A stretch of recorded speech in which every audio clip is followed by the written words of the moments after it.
Well, hello again, YouTube. AJ Shaver with Shaver Sales here, and we just ran over to the local equipment rental shop and grabbed one of their SVL 65s. Couple reasons I chose the 65. We've had a couple people trying to run the Halverson stuff on like a smaller framed machine, so this was the smallest track skid steer that they had with the 14-pin connection in it, and that's the second reason I wanted to go over there and grab that, is because we've had a couple of questions here recently about the 14-pin running with the 150 needing the 6 functions versus just the 5. And I know with the Kubota it does cover all the bases, so plus they're really nice to run. The door stores up over your head, and just nice big roomy cab, so it will save me from having to wire up either the Toolcat or my S300 with a new harness for the 150, because it requires those 6 functions, not just the standard 5. So 14-pin makes it easy, and we'll go from there. So we'll get this de-chained off the trailer. We'll do a walk around over where I've got all the Halverson stuff lined up, and we'll go from there. Stay tuned. So just like we said in the other video, where we had everything mounted up on the Bobcat equipment from big to small, we've got them all. The one thing to keep in mind with any of the Halverson attachments, whether it's the 150, the 140, the 120, the 100, and even the Grapple saw, is all of these attachments require standard flow. So the 150, the 140B, the 120, and the Grapple saw all require about 15.5 gallons per minute at 2850 PSI. The more the better, but there's a threshold to kind of stay within. Definitely under 30 gallons a minute and under 3100 PSI is the preferred range on these. The little 100s kind of built for around like that 6 to about 9 gallons a minute. Still need the pressure, but the gallons per minute changes on just that one unit down there, because we're kind of putting that out for like your mini skid steers, your Toro Dingos, your Vermeers, you know, a tractor with a coupler on the front that has got that third function valve with a lower flow to it. It's kind of what we have that around for. But then as we start with like the 120, you know, I recommend that 16-inch kind of category. And the limit is really from the grabber arm. If you can't get a good hold and a squeeze on it, the wood kind of passes by. Will it do a little bit larger? Yes. But will you be slightly frustrated? Yeah. How do I know that? Because I run them. So the 140 is about an 18-inch diameter. Same thing, because that grabber arm, how it moves forward, if you can't get a good bite on it, again, it just kind of skids past. Now, we do have video out there running a 20-inch diameter on it, and it did okay, but it was a nice straight piece. It probably should have been millwood, not firewood. And then with this 150, because of how the grabber arm opens up, I say about 22, 23 inches on that one. Splitter cylinders. The 120 is like your regular off-the-shelf 3.5-inch cylinder. I kind of call it like that 50-50, so you'd have like a 3.5-inch, you know, outer barrel with like the smaller rod on the inside of it. Then once you get into the 140, same size barrel, but a bigger rod, so it cycles back and forth a little bit quicker. And then the 150 has that 4-inch cylinder in it. Just again, you're dealing with a lot larger log capacity, so you need some more splitting tonnage in behind it. The other 3 models here, the 100, the 120, the 140B, are all manually adjustable wedges, which means you have like that pin setting in it. Pull the pin, reset it, and that's what takes the wedge up and down. And then the 150 is the only model to offer the hydraulically adjustable wedge on it. The 150 and the 140 are the only ones that have the built-in log length cut guide, and we'll get into that more when we're doing the video. You'll see we'll split everything through, then on that return stroke, the table itself will stop, and then you drop the grabber arm to hold the log in place, and the table returns back on its own. The 120 model, you kind of have to eyeball that a little bit. For your guide, there's nothing built into it, but there are some holes that are drilled through, you know, in the log trough, and that's kind of my visual reference for where about that is. What I'm going to try to do with these videos are getting that last log to drop in there right. You've seen some other videos where everybody's processing stuff through, and then it comes down to that last piece, video ends, and then, lo and behold, there's another log up on the table. Why do they do that? Well, when you're doing a video like this, especially for advertising, marketing purposes, it's rather embarrassing when that log comes in and goes to what I call a telephone pole, straight up and down. Yeah, you can try to wiggle the table back and forth a little bit, and sometimes you can get it to fall in. So like the 150 and the 140 have a taller pusher plate. That's the distance from where the log sits on the table down to the bottom I-beam. Where the 120, it's half of that, so it falls in on a nice angle, and then you can usually get it to work through pretty well. So it sounds like my neighbor's gonna do some target practice, so we're gonna make some noise of our own. So one last walk down the lineup while they're all still shiny and clean.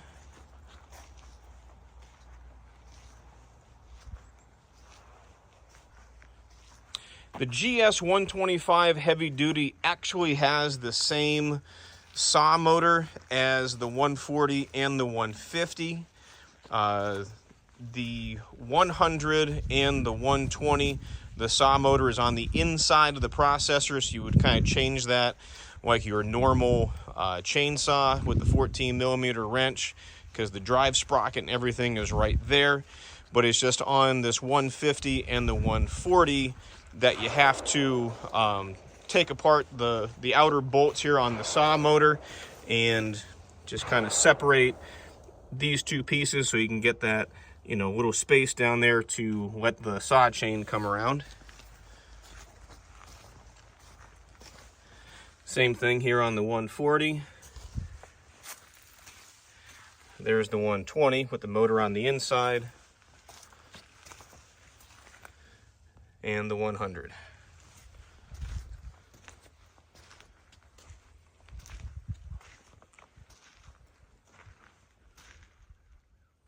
All right, so down inside the body where we said, it's got the documents are enclosed or are inside, you'll get the 14 pin, your instructions, the plug itself, and your owner's manual.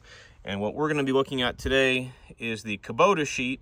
And it's kind of like a color by numbers type of thing. So it's the different pin faces, and I'll put on a picture here of the 14 pin plug that we kind of did all up as the example.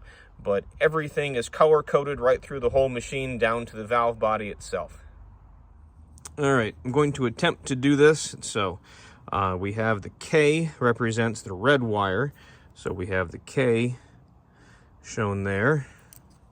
So when you push these in, you'll hear it click, and you shouldn't be able to pull it back out again. So then we're going to go down to the B, which is the ground and the black wire. We're going to go in for that spot here. Again, give it that little tug, make sure it's nice and tight. So then C is sawed down. So the saw is always yellow, which is nice if you're troubleshooting something. So there's that. D is the splitter open, which is purple. So we're going to go for D.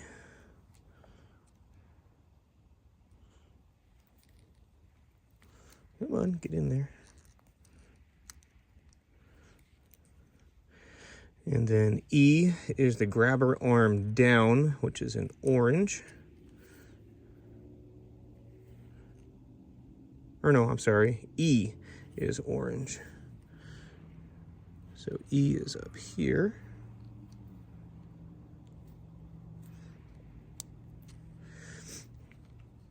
And then the grabber arm up is green, and it is the F. So there it is.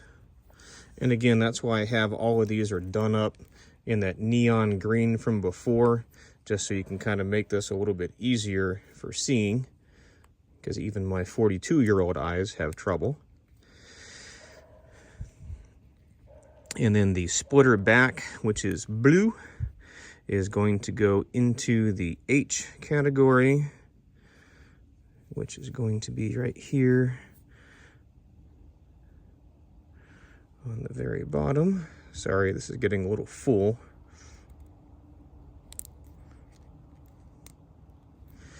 And then the last spot that's available is G. This gray wire is exclusive to the 150. It's the only wire that will not be shown on the sheet down there because every machine we haven't been able to figure it out yet. But I know on the Kubota machine, G is gray.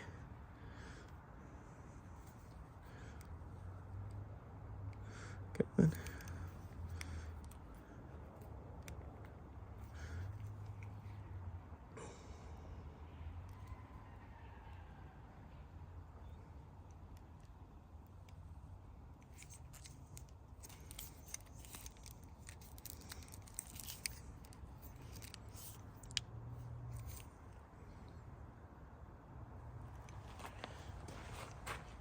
So I forgot something. This handy dandy little tool is in case you ever goof up on the pin itself. You can put this right down inside the plug itself, and that's what opens up the part that clicks, and then you can pull the wire back out of this special little T handle.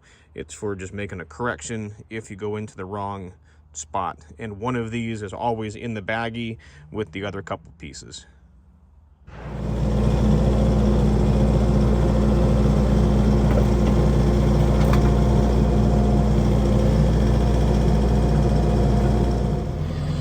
All right, so this is the 14 pin on the skid steer. So everything we have on our end should match up to what's there. But these are the buttons, so you would have like 1 function, 2 function, 3 function, 4. And then over on this side would be 5 and 6. This white button, black button, and then the rocker are actually hydraulically related. So that's like you're steady on one direction, you're steady on the other direction. And then for the grapple saw, this would be the momentary up and down. On the Kubotas, that's what actually turns on the 14 pin. And it kind of gives you the little arrow down there that's green.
right, so like I said, that was the biggest piece of wood that I had here.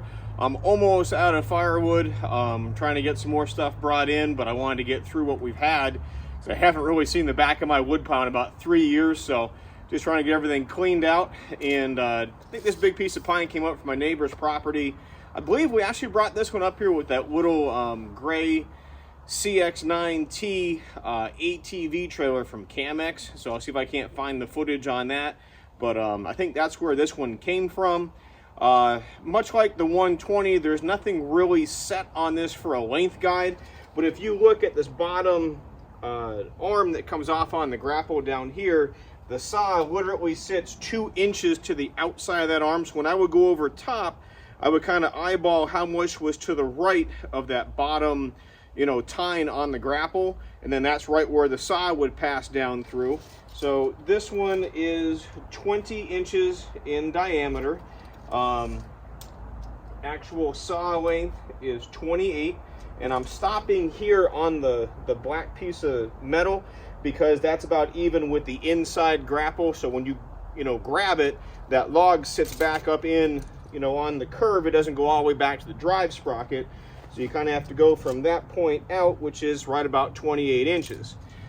So the first cut that we made was on this piece, which was 25.5. Then the next one was another 25.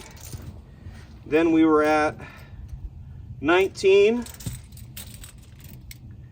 18, 19, and about 18.5, 19 inches there. So I like this application for the grapple saw, whether you're just busting up something to go in like an outdoor stove. Again, retail wise, to get a consistent, you know, length on it.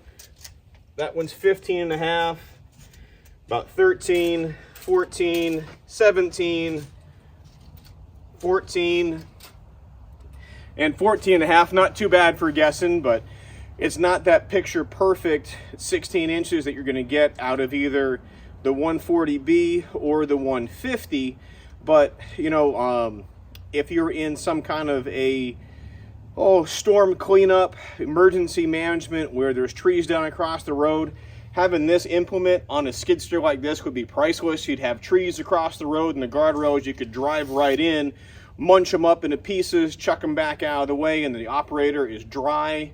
They're safe, warm, cool, whatever kind of season it is out. But operating something like this from inside the cab of the skid steer would be ideal. Other applications, you just got a bunch of firewood logs that you want to buck down a length to put in for the outdoor stove. You could grab a whole fistful of them, cut it off, drop them, move over, and just kind of keep munching up the whole pile. Is what a lot of guys are using it for. We've got some that are here local, some that are down in Texas that are using this to buck up the firewood or cut it down to length. The lumber logs that are coming out of the woods, they'll paint the line on it, and again, match up with that bottom arm on the grapple, stay about 2 inches away, and then you could cut down your millwood right the size using a big hydraulic saw like this versus a big handheld chainsaw. So that's the GS 125 heavy duty from Halverson. If there's anything we can get you a sales quote on, please give me a phone call. It's 833-SPLITTER. That's 833-775-4887. You can also email me at sales@shaverequipment.com. This unit behind me currently with the 14-pin connection like you have on the skid steer here is $9,450. Would have to add in a little bit of shipping depending where you're at around the country. But today is February the 11th, 2023. So if that price changes any, kind of use that for a reference point. These videos that we do are just a marketing tool for us to get you to call in for a sales quote.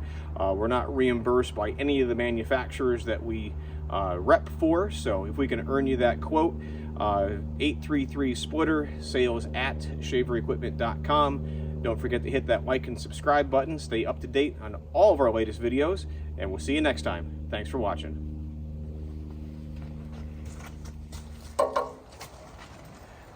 All right, so as discussed earlier, there's no length guide on this. So I want to find 16 inches. So we'll go right to the saw bar itself and come out. So the visual marker I want for that last log on the table is going to be looking straight down this part of the guard. From here to this side of the saw bar is 16 inches. So that should give me that big enough last piece to go in, drop, and then we can split through. On the other side,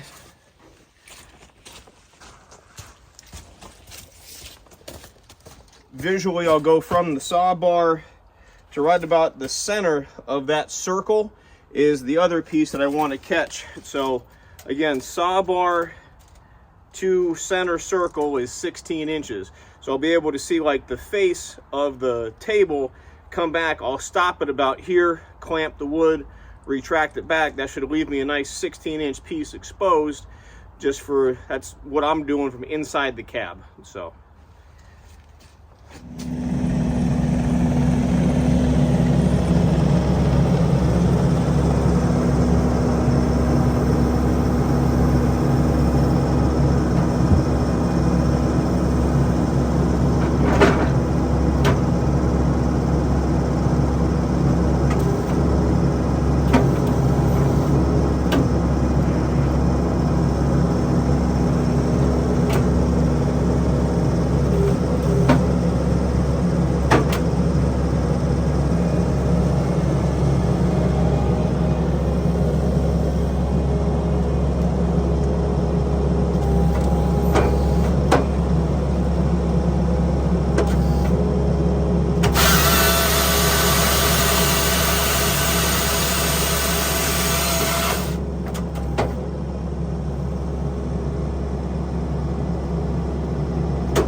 all right, let me show you what we did. So we manipulated everything up and over on the table. That was the first thing that we did.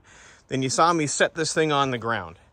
So without having the pin in there, allows the 6-way wedge on either the 120, which is this one, or the 140 to float inside the I-beam.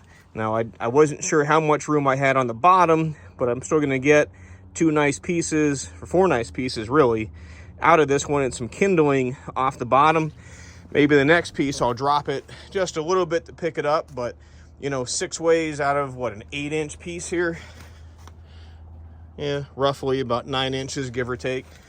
But that's the trick to these. You can either float it, or because of this double angle, you can create some back pressure between that bottom ear and the I-beam. So I'll put like a 5/8 hitch pin in there, and then if anything over pressurizes, you can always just replace that pin versus bending an ear or creating, you know, a pinch point with shoving wood through it. So that's typically how we set up the 6-way on these units. Now let's get the rest of this process through.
All right, well, I love it when a plan comes together. That last piece came in beautiful. And again, we were just trying to size that up. Right about here was 16 inches, so pretty happy with that. And being able to float, you know, the 6-way inside the beam like that is always pretty handy. So, but this is the Halverson HWP 120.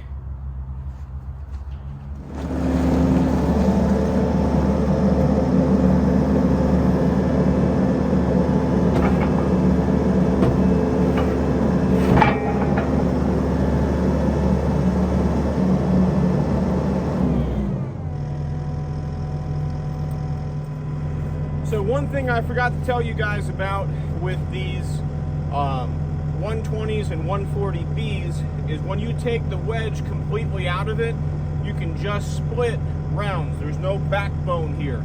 So if you're just feeding like an outdoor stove and you're comfortable throwing in like a nice 8-inch round piece or something, you can literally just cut them off and push them through without having to worry about splitting them. So that's why I want to take that wedge out to show you this is wide open.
All right, well, I couldn't admit defeat, so I tried it with the second log. It was almost there, and then it went telephone pole. So obviously I'm out of practice because I got it to go in on the second rounds. That was a lot more jiggling than I like to do with the bucket, but if the log is a bigger diameter, it typically goes in a little bit better than these smaller, 10-inch ones or whatever these were. So kind of keep that in the back of your mind too. But again, it is possible.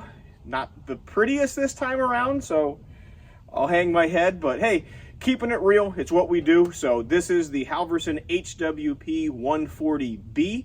One thing to mention, every time you would see that table back up and stop, I would drop the grabber arm and then the table would return. That does it automatically. There is a log length cut guide in that side of the table. You can see that in our last video. We kind of zoomed in on that.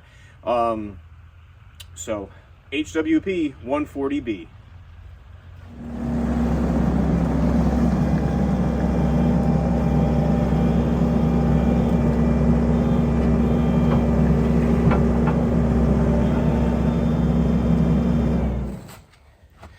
All right, so you might be wondering how we do the hydraulic wedge with just 6 functions in the cab, because it's the table split and return are 1 and 2, the grabber arm up and down are 3 and 4, and then the saw is the 5th with an automatic return. So shouldn't there be 2 more functions for the wedge to go up and down? Well, no, because we're using a 6th function. There's a diverter valve down inside the case here. So when in the cab on this, it's the bottom right toggle button on the left hand. You hold that and then run the same rocker for the grabber arm, and that's what takes the wedge up and down. So that's how we're getting away with minimal features. Otherwise, there really should be like 7 or 8 in this versus just 6. And some skid steers are struggling even to get that 6th function. Like I know in the cat machines on the left-hand joystick, you actually have to delete the horn button, go out to the front of the machine, grab a wire from the back of the horn, and run it up through, and that's how you get the 6th function on a cat machine. So Deere, they run like a 5 and 6 button up by the hour meter up in the top right-hand corner. The New Holland, the Takeuchi, the Volvo, the JCB, they all have plenty of switches. The Kubota has plenty of switches. It just seems Cat and some of the older Bobcat machines, if you run on the Gen 2, Cobra head joysticks, you got to push the same button twice to get it to do something. But I haven't run the Bobcat ones, just the New Holland and the Kubota machines, but that's how we make the wedge go up and down. So now let's move it over to the wood pile and run some wood through it over there.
Well, that wasn't too bad. Again, it's that bigger pusher plate, the distance here from where the top of the table is to the I-beam.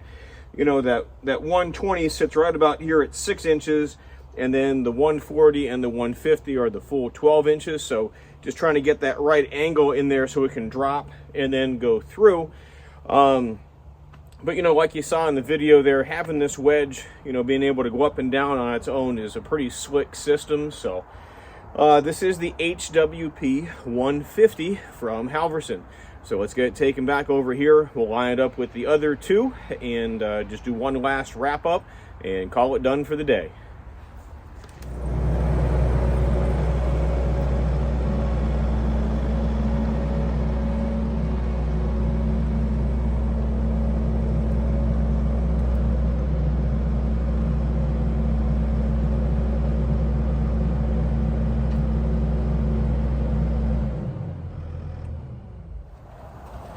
All right, so these are the 4 units that are readily available from Halverson Wood Products. You have the GS for grapple saw, GS 125 heavy duty. Today is February the 11th, 2023, so $9,450. This is the 120. It is $10,650, and that comes with that 14-pin plug that we showed you earlier in the video and a manually adjustable 4-way.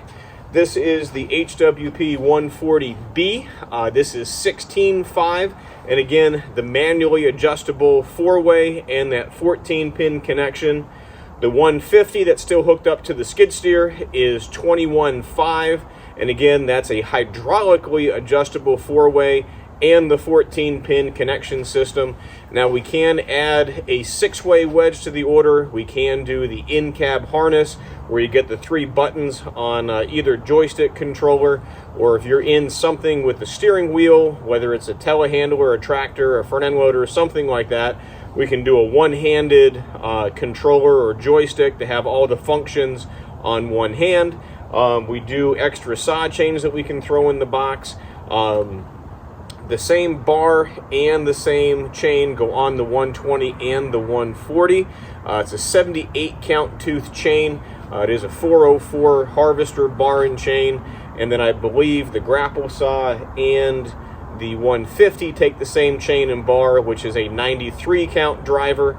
So the Oregon part number is 18HX078E for these two, and 093E for the grapple saw and the 150.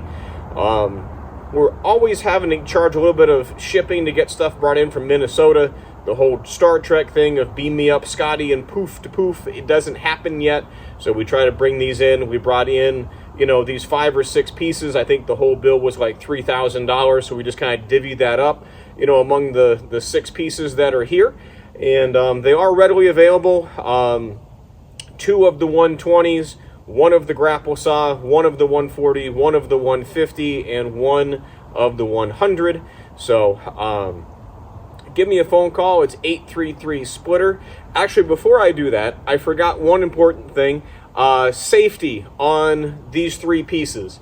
There is a spring tactile kind of switch where something has to come back and physically touch a safety piece in the 120. So when the saw comes back, that tells the table that it can go, and then when the table is all the way back, that touches another spring, and then the saw can fire. In the 140 and the 150, there's an actual proximity switch. So once the saw goes all the way back, it lights up orange because the magnet detects the safety feature. And then when the table goes all the way back, down in the bottom of the table, there's another little proximity switch, and that says, hey, the table's back, I can go ahead and drop. We're using the same thing on the length guide. It's on the back of the table, so once it comes back so far, that lights up, goes, hey, we're at that set increment, drop the arm, and then it travels back on its own. And that happens in both the 140 and the 150. So just so you don't think you're gonna, split the bar or cut the table, That's how we're kind of keeping that from happening, or with a spring tactile switch and a magnetic proximity in the 140 and the 150. So now, if we can interest you in the sales quote, we do not get paid for the videos that we do. They're just a marketing tool to hopefully have you call us instead of the manufacturer. We are Halverson's longest lasting dealer. We've been doing this since 2015. And we'd love the opportunity to earn your business with the sales quote. So if you could please give me that phone call, it's 833-SPLITTER. That's 833-775-4887. My direct cell number is also listed in the bottom down here as well. And you can email me. It's sales@shaverequipment.com. And yes, we offer financing. We can finance just about anything with the serial number on it. So everything here has a serial number, whether it's new or used. And that's over on the website, which is just shaverequipment.com. You can click on the finance tab. It goes over to a single page application with ACG Equipment Finance. And just want to say thanks for sticking around to this video. Got a little bit longer, but hey, we showcased 4 nice pieces, and I might block this up in a little mini videos. But for now, thanks for watching. Don't forget to hit that like and subscribe button. Stay up to date on everything we have going on. And remember, give us the phone call. I want to earn your business. Thanks for watching.